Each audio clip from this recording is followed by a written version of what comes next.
A manhã seguinte, acordo na manhã seguinte com Nicholas agarrado em mim e ele está pelado. Não tenho nenhuma desculpa para o que aconteceu ontem. Não bebi ou fui enfeitiçado. Apenas me deixei dormir na mesma cama que o cara que sempre odiei desde o minuto em que vim para Malelaor.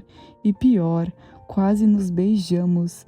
Não vou negar que é uma sensação boa sentir os braços firmes de Nicholas me envolvendo, mas a culpa e a vergonha por ter deixado isso acontecer me atingem contudo no momento que abro os olhos. Com muito cuidado, tento me livrar dos braços de Nicholas para levantar da cama e vestir algo. Leva algum tempo, mas consigo. Quando saio da cama, começo a procurar o resto das minhas roupas, já que dormi só de calça. Vou procurando até lembrar que estão no chão do banheiro ainda molhadas pela bagunça que eu e Nicholas fizemos no banho dele. Pego a varinha de treinamento e recito um pequeno encanto para secar minha roupa e avisto assim que termino. Quando volto para o quarto para me sentar na simples cadeira ao lado da porta e calçar meu sapato, percebo que Nicholas está acordando. Porque já está vestido, ele quase ronrona, todo manhoso. Acho melhor irmos indo. Vou preparar os cavalos e preparar algo para comermos durante a viagem de volta. Respondo em um tom de voz constrangido. Odeio me sentir assim tão vulnerável. Nicholas percebe o meu desconforto e também partilha do mesmo sentimento. É melhor assim. O que aconteceu noite passada foi um erro, um surto de adrenalina de duas pessoas que passaram por uma situação de vida ou morte em uma aventura mágica. Não tem por que levar nada do que aconteceu dentro dessas quatro paredes a sério. Em uma espécie de acordo silencioso, Nicholas e eu nos preparamos para retornar ao palácio e fingir que a noite passada jamais aconteceu. A jornada de volta para Malelaor é incrivelmente desconfortável. É possível sentir no ar o peso de tantas palavras não ditas entre mim e Nicholas. Obviamente estamos os dois remoendo os acontecimentos da noite passada. Minha mente parece lutar contra si mesma, dizendo que fui covarde ao tentar agir como se nada tivesse acontecido. Mas o que de bom poderia vir disso? Nicholas também prefere agir assim. Além disso, ele precisa encontrar alguém que o ame de verdade, e esse alguém definitivamente não sou eu. Por que diabos um futuro rei ia querer algum envolvimento romântico comigo? Nicholas já deve ter uma fila de pretendentes a rei consorte, e todos eles devem achá-lo menos irritante e arrogante do que eu acho. E agora, como desfazemos a maldição, Nicholas quebra o silêncio e acaba me assustando. Ele não havia dito uma palavra desde que saímos da pousada, e sua voz grave após tanto tempo de silêncio é tanto assustadora quanto reconfortante. Eu acho que temos que fazer o que a fada madrinha disse. Você tem que fazer como seu pai e achar alguém que te ame como você é por dentro, respondo, e pela cara de Nicholas nem ele parece acreditar em si mesmo. Vai ser fácil, tento confortá-lo, mas ele ri com desdém. Vai ser fácil fazer alguém se apaixonar por mim? Posso ser filho da Bela e a Fera, mas não significa que sei o manual para impressionar alguém por tempo suficiente para que ele não se assuste com os meus chifres, presas e orelhas pontudas. Nicholas se lamenta, ainda rindo. Não é impossível, Nicholas. Só precisamos achar a pessoa certa. E o evento certo também pode ajudar, respondo. E Nicholas fica intrigado. Como assim? O Baile da Rosa é o lugar perfeito para você conseguir um príncipe que se apaixone por você e quebre essa maldição. Explico a Nicholas que me encara sem muita confiança. Mandei meus pais cancelarem o baile após o fiasco do dia da cerimônia da rosa. Não estou muito no clima de celebrações, responde Nicholas. Pois mande descancelarem. Esse baile é a oportunidade perfeita para você conhecer alguém. Argumento, mas Nicholas se mantém contra a ideia. Você está se esquecendo de que o baile acontece à noite. Ou seja, a não ser que você queira explicar aos meus pais porque o filho deles apareceu na festa com chifres, presas e pelos no corpo inteiro, a melhor opção é pensar em outra coisa, rebate ele, mas já tenho um plano em mente. Simples, faço o baile à tarde. Com sorte você já vai ter beijado algum príncipe antes do pôr do sol e a maldição já vai ter se quebrado. Explico e Nicholas continua tão descrente quanto antes. Você quer fazer um baile de dia? Por que não?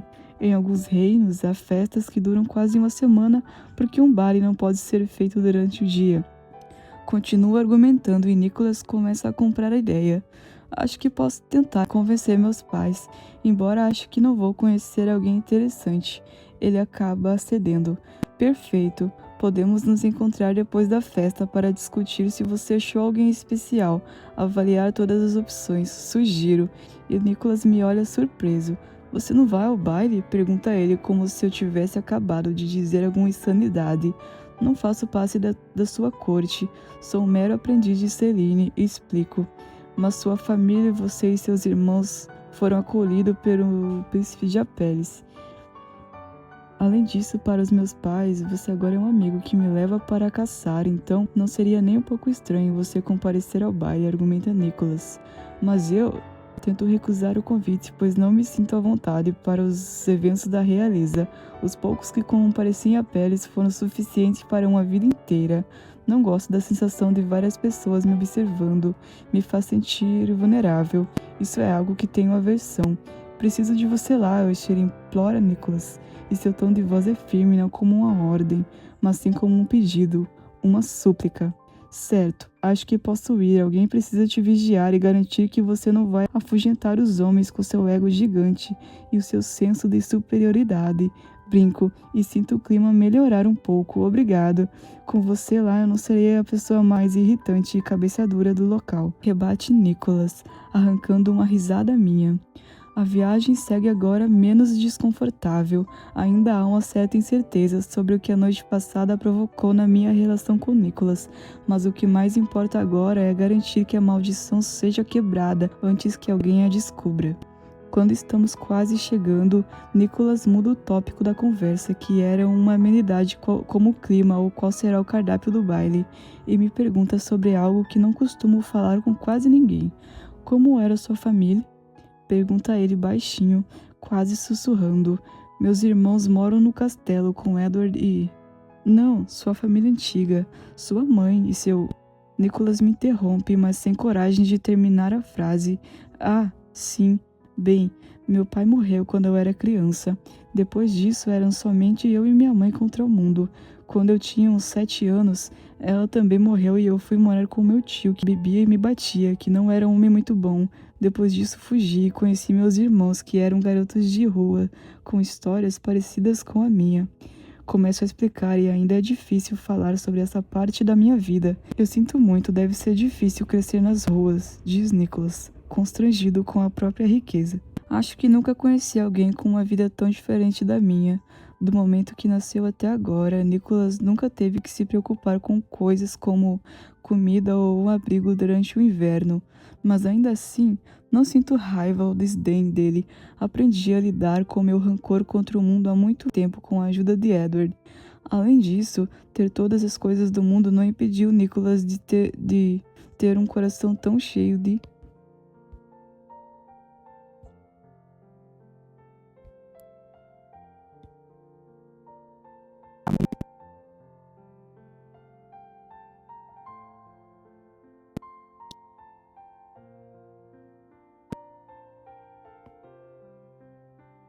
Além disso, ter todas as coisas do mundo não impediu de Nicholas ter um coração cheio de inseguranças e receios quanto o meu.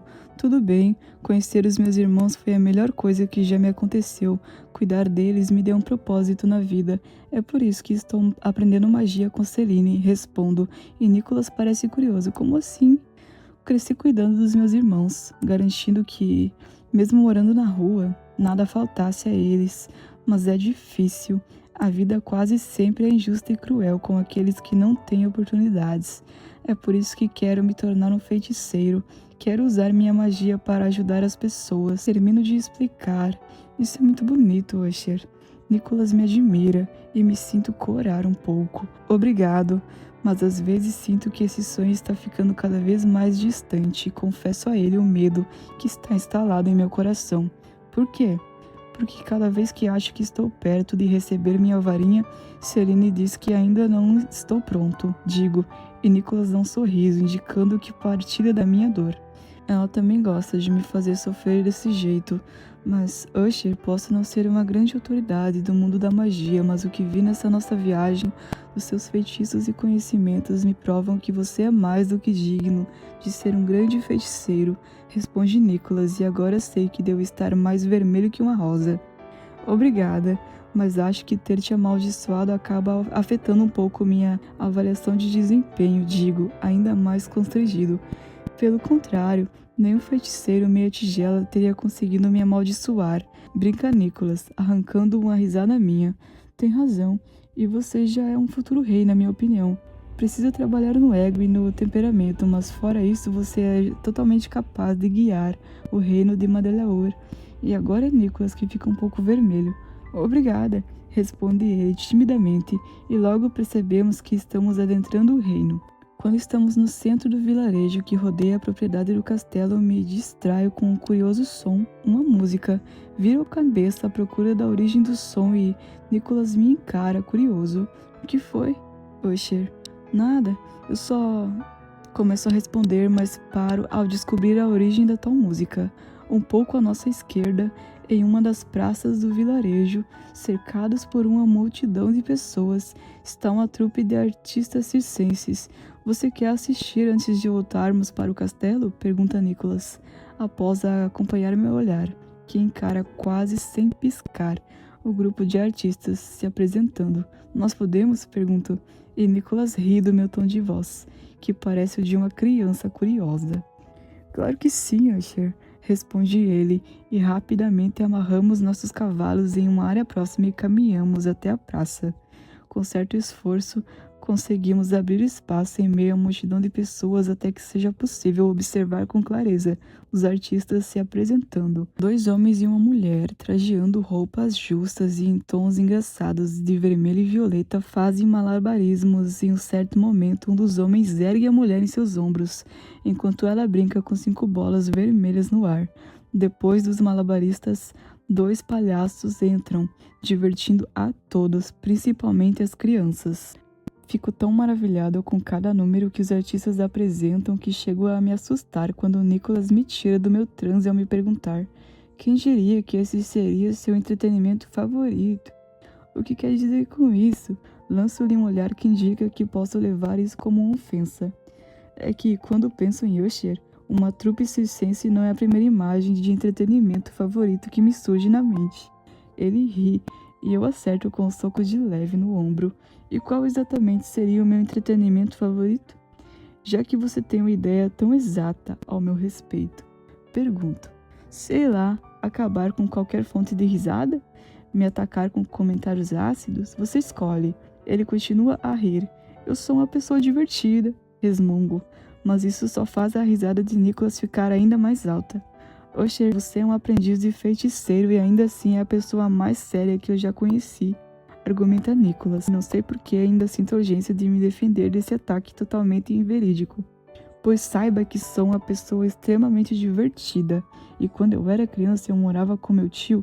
O meu plano após fugir de casa era me juntar a uma trupe circense.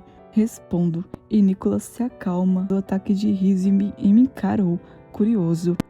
E que número você apresentaria em um espetáculo circense? Mágica? Ele me lança um sorriso atrevido. Para sua surpresa, não, eu sei, ou pelo menos sabia fazer malabarismos com maçãs. Respondo, e Nicholas parece surpreso. Isso é algo que eu decididamente preciso ver, diz ele em um tom de súplica. Pode esquecer, minha carreira no mundo circense não aconteceu naquela época e não é agora que vai começar. Respondo. Nem por ordem do futuro rei? Pergunta ele com um olhar convencido. Tente de novo quando você tiver a coroa na cabeça, brinco. E ele se junta a mim na risada. Apreciamos um pouco mais o show e depois voltamos para o local onde deixamos nossos cavalos, prontos para finalmente retornar ao castelo. Uma vez dentro da propriedade do castelo, cavalgamos até o pátio e descemos dos cavalos. Me despeço dos nossos amigos animais que nos ajudaram para caramba nesta jornada e com minha varinha de treinamento conjuro 2 maçãs, uma para cada um deles. Nicholas e eu caminhamos juntos por alguns metros até chegarmos ao ponto que nossos caminhos se separam. Pela esquerda ele vai seguir em direção ao castelo, e pela direita eu seguirei rumo à cabana de Celine. Acho que te vejo no baile. Nicholas inicia sua despedida. Tem certeza de que é uma boa ideia eu ir? Oxe, você vai ao baile, está decidido. Ele me corta com um tom de voz tão firme que apenas concordo, pois por mais que odeie qualquer pessoa me obrigando a fazer algo, ou achando que pode me dizer o que fazer, ouvir o tom de Nicholas faz meu sangue esquentar. Mas de um jeito bom, um jeito muito bom. Certo, até amanhã então. Me despeço sem me inclinar para um abraço ou um aperto de mão. Essa viagem bagunçou tanto com minha cabeça que não faço ideia de qual comprimento é o adequado. Afinal, vi Nicholas pelado, cada centímetro do seu corpo forte e maravilhoso. Senti sua respiração próxima à minha pele, mas com a atitude dele igual a minha esta manhã, ambos sabemos que foi um erro, então apenas faço uma pequena reverência e sigo o meu caminho. Abro a porta da cabana, pronto para fofocar com Howard sobre os acontecimentos da viagem, mas outra pessoa me aguarda, sedenta por informações, Camille. Até que enfim você apareceu. Já estava ficando preocupada, dispara ela em um tom de falsa preocupação. Vou fingir que acredito. Tento caminhar, mas Camille se levanta da poltrona a qual está sentada e bloqueia meu caminho. Nós precisamos ter uma conversinha, Usher. Ela me lança um olhar que me faz sentir que estou sendo encurralado, como se Camille fosse uma gata e eu um camundongo minúsculo. Desde quando você se interessa em conversar comigo? Pergunto. E ela sorri diabolicamente. Desde que você começou a passar um tempo considerável ao lado do príncipe Nicholas, responde ela, e sinto um pânico me dominar. Eu apenas fui caçar com ele, nada demais. Tento não dar na cara que estou mentindo, mas Camille não parece acreditar nem um pouco. Você nunca suportou aquele idiota e agora está viajando com ele? Ela me interroga. As pessoas mudam, não é esta a moral da história do pai dele? Rebato. A moral da história do pai dele é que Celine foi fraca demais ao dar uma maldição que seria quebrada por um beijo de amor verdadeiro, responde Camille, irritada. Se pensa assim porque trabalha para o rei? Questiono, tentando mudar o foco da conversa, porque Celine acha que a magia deve trabalhar ao lado dos humanos, que devemos ajudá-los a ser melhores, resmunga Camille, dando a entender que não concorda nem um pouco com isso. É um ótimo mandamento, digo, e a cara de Camille fica mais azeda. Talvez, mas não se o próximo rei de Madelaur mostrar ser inapto para comandar o reino. Ela sorri, e não gosto nem um pouco das implicações de suas palavras. Ele está muito mais do que apto, grito, e o sorriso de Camille agora fica curioso. Quem diria que eu ouviria você defendendo Nicholas? Pois é, agora será que posso ir para o meu quarto? Estou cansado e tenho que descansar. O baile em homenagem ao príncipe é daqui uns dias e eu... Foi convidado para o baile pelo seu novo amigo, o príncipe? Camille completa minha frase. Isso, digo. E Camille se afasta para me dar passagem. E eu disparo para o meu quarto. Descanse bastante então. Não gostaria de te ver com olheiras no baile, afinal, também vou estar lá, diz Camille antes de eu entrar no meu quarto e fechar a porta, com tudo. Nunca gostei de Camille, mas ela está mais estranha que o normal. Esse interesse todo na minha amizade com Nicholas não me parece nada bom. Sempre soube que ela não partilha do interesse de Celine por trabalhar ao lado dos humanos, mas será que ela seria capaz de fazer algo contra os ensinamentos de sua irmã? Assim que Howard me vê, se levanta do canto da cama onde está deitado e começa a perguntar. E aí?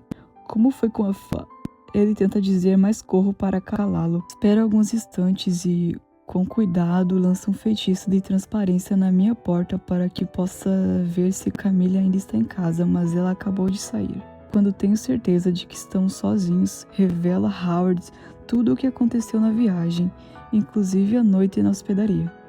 Quando termino, Howard me encara, boquiaberto. Você e o príncipe dormiram juntos? Ele quase grita, tomado pela mais pura surpresa. Não grita, Howard. Repreendo-o. Afinal, Camille pode voltar a qualquer momento. E se ela descobrir que aconteceu, nem gosto de imaginar o que faria. Desculpe, mas é que é um grande acontecimento. Até há pouco tempo vocês se odiavam e de repente dormem de conchinha. O que acontece agora? Você deu um beijo de amor verdadeiro nele? A maldição se quebrou? Vocês vão se casar? Pergunta ele e quase perco o ar. Claro que não. Ele precisa achar alguém que ele ame de verdade, alguém para governar Madelaur com ele, alguém adequado, explico. E agora é Howard que me repreende. Você é adequado sim, muito mais do que qualquer príncipe metido a besta. Eu não sou adequado para isso, e é por esse motivo que Nicholas vai procurar um candidato para quebrar a maldição no baile. E ele convidou você? Howard sorri maliciosamente. Como amigo, falo, mas 3 batidas na porta da cabana me interrompem. Corro para abrir a porta e vejo Joe, um dos mordomos de Nicholas, me esperando com uma enorme caixa nas mãos. Ele me entrega a caixa e se despede. Depois fecho a porta e volto para o meu quarto curioso. Grudado na caixa está um envelope. Abro e encontro um simples bilhete escrito com uma linda caligrafia. Use no baile. Vai cair bem em você, Nicholas. Não acho que o príncipe daria um presente desses para um simples amigo, comenta Howard, terminando em um risinho malicioso.